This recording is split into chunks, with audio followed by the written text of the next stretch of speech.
উত্তরাখণ্ডের শান্ত ছোট্ট সাগর গ্রাম থেকেই শুরু হয় আমাদের রুদ্রনাথ যাত্রা। এখান থেকেই শুরু হয় এক অসাধারণ ট্রেক, যা শুধু পাহাড় পেরোনো নয়, নিজের সীমাকে অতিক্রম করারও গল্প।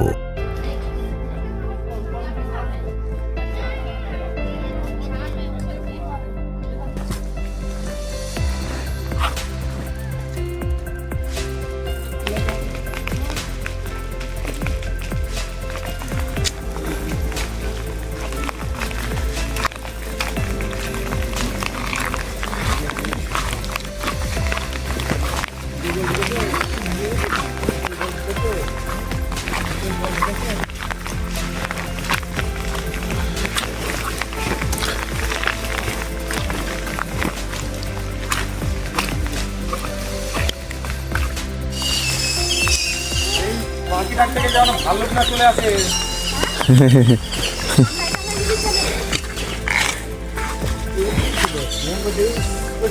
আসে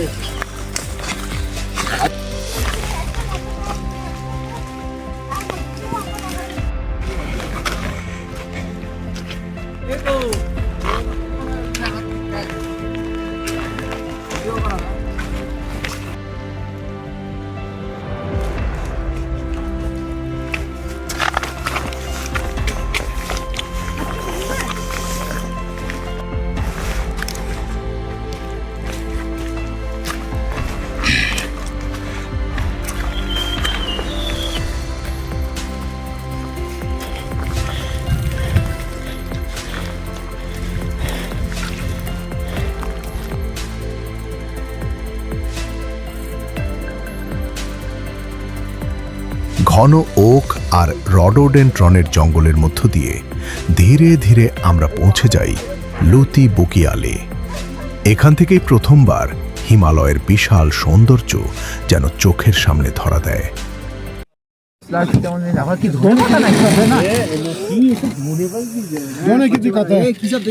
गाछपाला गाछपाला अचार भी चाहिए? हाँ हाँ अचार चाहिए? हाँ सब कुछ।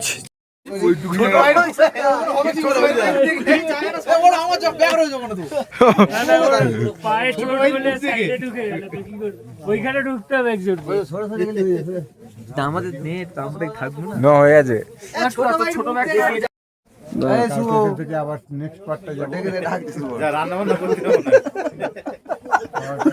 এরপর পথ এগিয়ে নিয়ে যায় পানার বুকিয়ালের দিকে।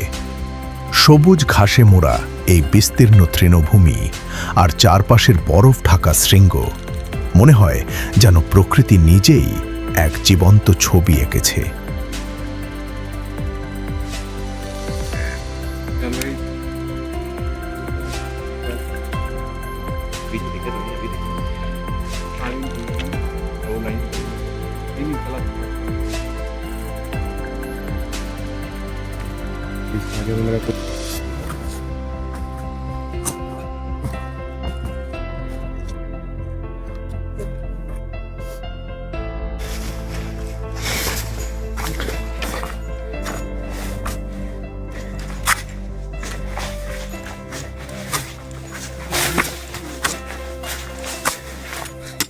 আমার কিন্তু কষ্ট হয় না, বুঝলি তো? আমার একটু কষ্ট হয়, কষ্ট আমার শুধু মনে হচ্ছে না। হ্যাঁ মধুমাসের কষ্ট হয়েছে। No pain no gain.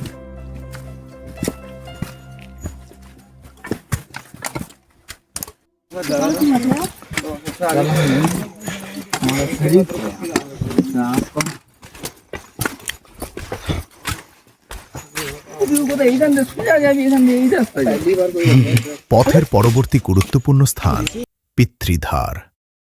লোককথা ও আধ্যাত্মিক বিশ্বাসে ঘেরা এই স্থান যেন রুদ্রনাথের পবিত্রতার হর হর মহাদেব, বহন করে।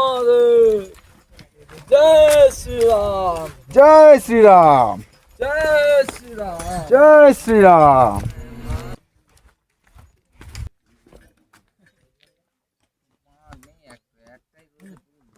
এই জল জল রয়েছে সেই তো সামনে, আমার সামনে জল আছে। এই ভিউটা হেভি ভাই। ও দারুণ দেখাচ্ছে ভাই।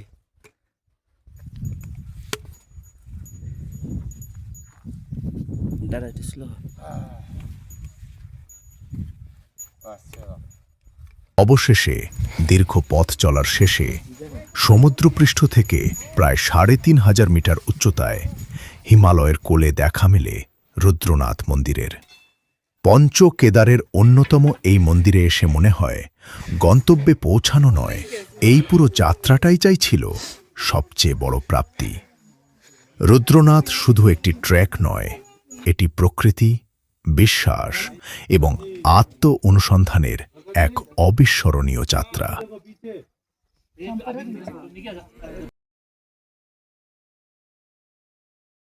মন্দিরের অদূরেই হিমালয়ের নীরবতার মাঝে লুকিয়ে আছে এক পবিত্র স্থান, সরস্বতী কুণ্ড। স্থানীয় বিশ্বাস অনুযায়ী এই কুণ্ডের জল অত্যন্ত পবিত্র এবং দেবী সরস্বতীর আশীর্বাদে সমৃদ্ধ।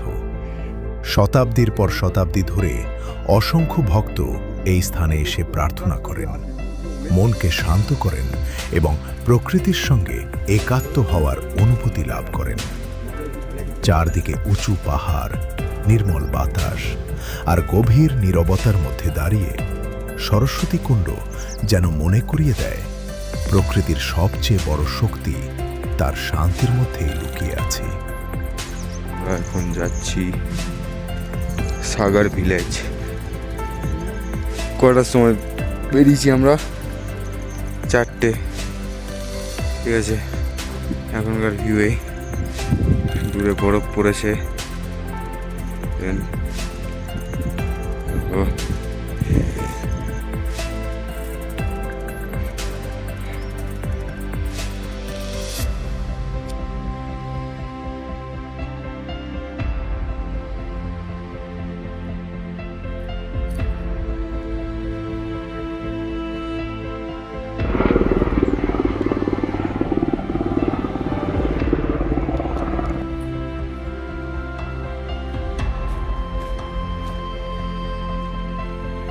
আমরা এখন গভীর জঙ্গলের মধ্যে দিয়ে যাচ্ছি। ঠিক আছে, পাশে একটা ঝর্ণাও আছে, শব্দ পাওয়া যাচ্ছে। দিয়ে তুমি কিছু বলবে? বলো। দেখো সেই মজা, তার সাথে হালকা করে কষ্ট। এই গাছটা দেখো, গাছটা কত বছর পুরনো হবে তার কোনো ঠিক ঠিকানা নেই। এই দেখো, এই যে দাগগুলো হয়েছে না, এই গাছটা অতটা বোঝা যাচ্ছে না। এইটা এই একটা দাগ নাকি 1 বছর করে সময় লাগে বাড়তে।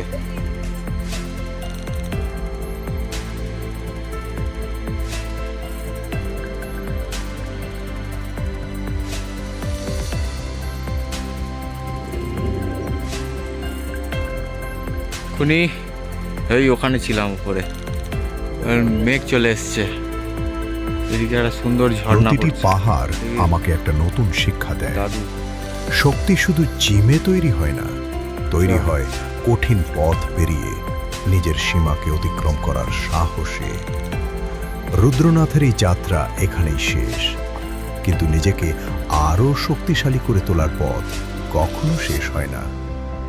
আমি প্রীতম এক্স ফিট। এখানে শুধু ট্র্যাক নয়, ফিটনেস, অ্যাডভেঞ্চার আর নিজের সেরা সংস্করণ হয়ে ওঠার গল্প শেয়ার করি। ভিডিওটি ভালো লাগলে একটি লাইক দিন, আপনার মতামত কমেন্টে জানান, আর এমন আরও ট্র্যাক ও ফিটনেস জার্নির অংশ হতে আমাকে ফলো করতে ভুলবেন না। আবার দেখা হবে নতুন কোনো পাহাড়ের পথে। ততদিন পর্যন্ত ফিট থাকুন, এক্সপ্লোর করুন আর কখনো থেমে যাবেন না।